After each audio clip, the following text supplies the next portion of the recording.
So you have the Deputy Chief Minister of Jammu and Kashmir finally breaking his silence about why no politician either from the ruling combine or the opposition bothered to go pay their respects to six policemen who were murdered yesterday in a terror attack. Listen. I don't know, because there was there's a assembly today. All the people, they were here. I don't know. If MLAs couldn't go there, ministers couldn't go there, other politicians should have been there. I don't know what's the fact. What a shame they have time to create that ruckus inside the assembly, not to attend the final rites to go pay their respect to 6 martyrs. A day after 3 terrorists were gunned down by security forces in Arwani, the area remains on the boil. This morning, terrorists attacked the army and CRPF camp in the vicinity in Bijbehara, the place where 3 Lashkar men were killed.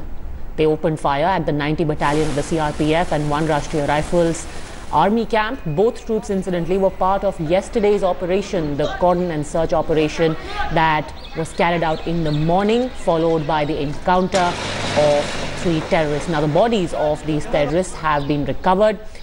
2 weapons, including an AK-47 and 6 magazines, have also been found. Meanwhile, Section 144 has been clamped in Srinagar, Anantnag and Kulgam.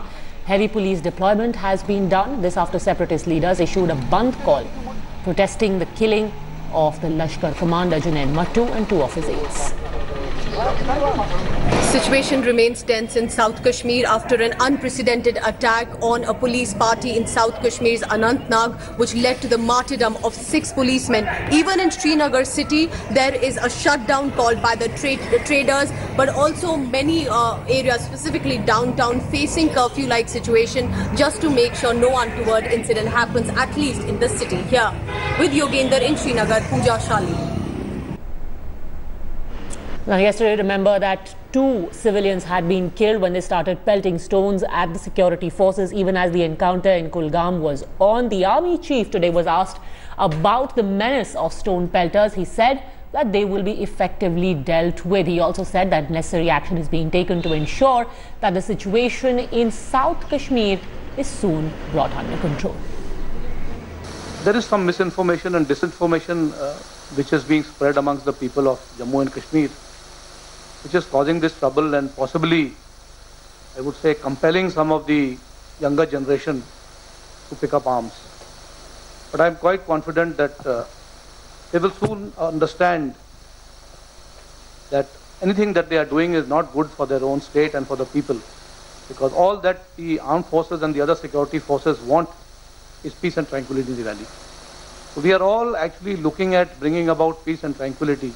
And I am quite sure there's some of our young people who should be having books and computers in their hands and preparing for examinations for entering into IITs and IIMs will soon be brought on the right side of the fence.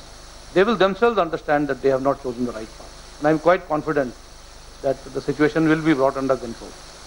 Arwani, we had a specific information input about the presence of Lashkar terrorists, 3 of them, and the house was cordoned. The exchange of fire started, and in which these 3 terrorists have been eliminated.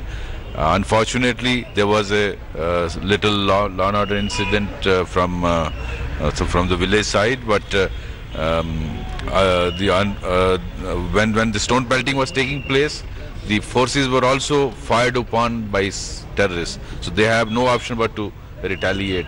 As a result, unfortunately, 2 civilians lost life, which the security forces wanted to avoid.